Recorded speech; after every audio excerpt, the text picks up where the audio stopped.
Good evening, everybody. I'm hailing from Fayetteville, Arkansas. I'm working about 5 different programs to get this presentation to you, so hopefully it gets off without a hitch and you can see everything I have on my presentation. My presentation on Chapter 8, Limitations in Flight Simulator Design and Use. Basically it talks about all of the barriers to simulator development and use.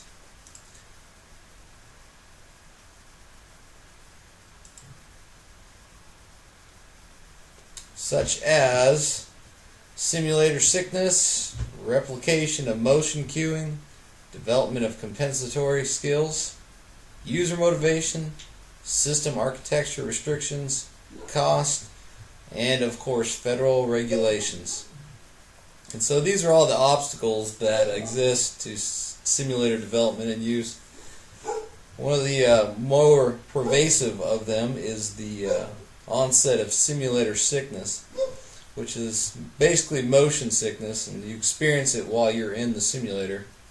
And long-standing problem, we've been dealing with it quite some time, especially more so now with the improved visual graphics that you will encounter in a simulator. It's also known as simulator adaptation syndrome, and it tends to decline the more and more you're exposed to it. It's similar to that as a sailor out to sea.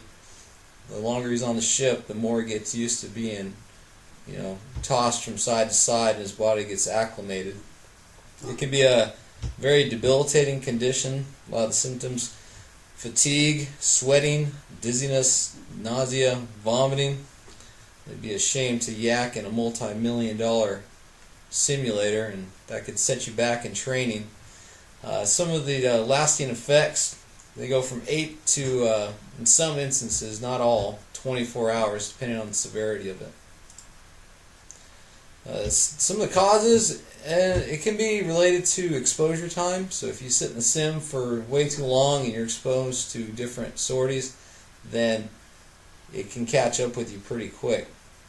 One of the main contributing factors with simulator sickness is a wide field of view with high quality visual graphics. So the image detail and your peripheral view, it might not sync up with what you're feeling in motion cueing, and you experience this much more so at low level flight maneuvers and of course with the high image detail.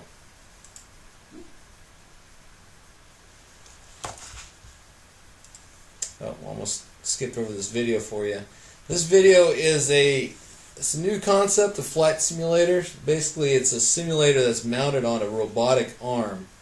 It's a pretty neat little thing, and it discusses a little bit about how this type of motion cueing has been able to overcome a lot of the issues of simulator sickness just because of the fidelity of the simulator and how improved it is. The UMS's robotic arm doesn't respond to just the pilot's controls. Rather, to provide more realism, it's one of a new breed of simulators that creates a walkthrough model of the aircraft being flown, together with the forces that affect it, such as turbulence. That entire virtual environment is packaged up and sent to the robotic arm, and that determines how it moves. I can really feel the plane being buffeted around by the wind. The robotic arm design is also versatile, as these German researchers have shown following similar design principles. Change the seat and the controls, and you've got a Formula One racing car.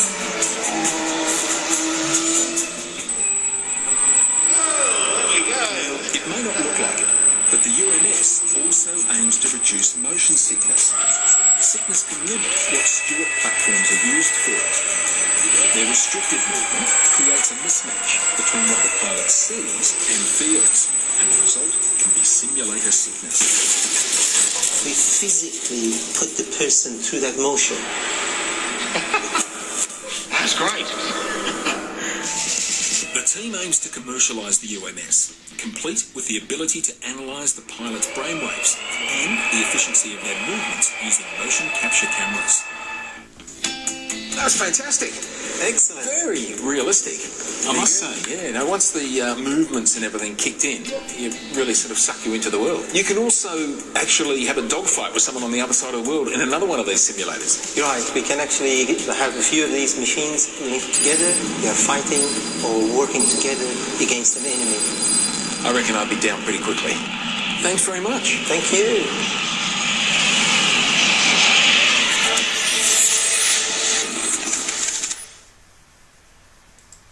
Pretty neat setup there. I imagine we're going to see a lot more systems like that in play in the near future, especially with a whole generation of Call of Duty players that, develop crew resource skills with people they've never met. They're able to get together in teams and accomplish missions, and so that type of simulation environment will definitely be the wave of the future. We talked about some of the symptoms and the effects: disorientation, nausea, affects training transfer. Obviously, if you can't even see straight, then you're not going to be able to gain anything from being in the simulated environment. So once you leave the simulator, you're going to still feel those sensation of turning, and you're going to continue to feel sick, and then you're not going to be able to walk correctly. You're just going to be all discombobulated.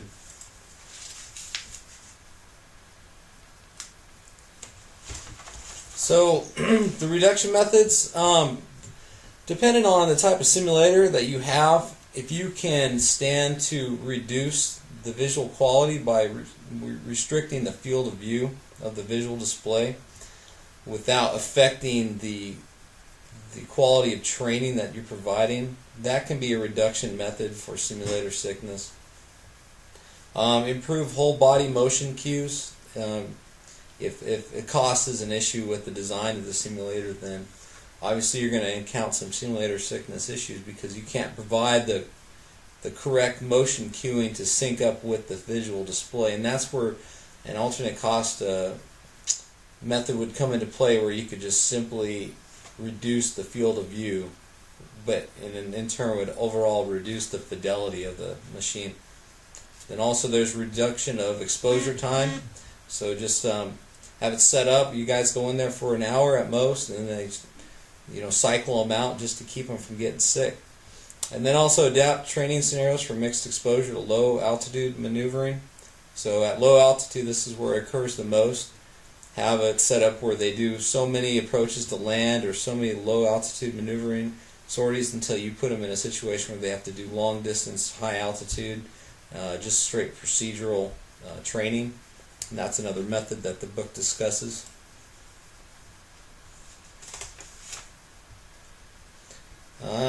This picture is kind of janked up here, but as you can see, this is the Stewart platform, and this is one of the most popular methods of motion cueing. And you saw in contrast in the video, you had that big old robotic arm that was able to rotate in all sorts of different directions. But this is still remains to be one of the most widely used and fairly effective means of providing motion cueing.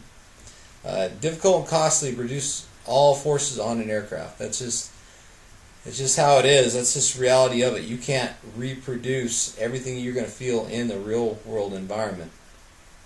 And that becomes one of the biggest factors in sim sickness.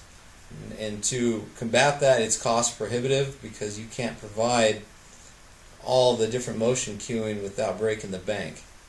And it's, of course, an obstacle to simulator fidelity. Motion cueing. Examine value of motion cueing and training to tailor it to the sim to provide only required motion cues, essential fidelity. So this is how you deal with that issue. You would have to evaluate what you're doing, what you're seeking to do in the simulator, and then design it around that mission. So if you don't need to have full 6-axis, 6 degrees of freedom in your simulator, then don't provide it. And that will cut costs. It will remain within regulatory requirements so you can maintain your certification. And then also through using a 3 degree of freedom system, you're putting money into the development of unconventional motion platform systems. And that's something that they discussed in the book, and I did a little bit of research and found what it's doing for the industry. And it's really getting people to think a little bit harder about the problem and provide, cost-friendly alternatives to these very expensive full motion platforms. So another problem we have is the development of compensatory skills.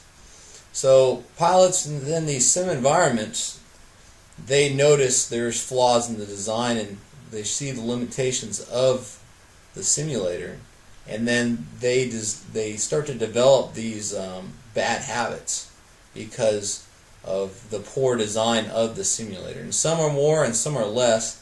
Now I've included a picture of a runway, one without a very detailed texture gradient and then one with. I don't know if you can see that with it being on my computer and me shooting it over to YouTube, but a lot of pilots that are exposed to a low fidelity visual environment, they'll start developing compensatory skills to help them on approach. And instead of looking at the runway texture and seeing it for what it is and being able to develop a sense of location based on that, they're starting to line up with the spaces on the line, or they're looking for other cues that they wouldn't normally look for when they're actually in a real-world environment.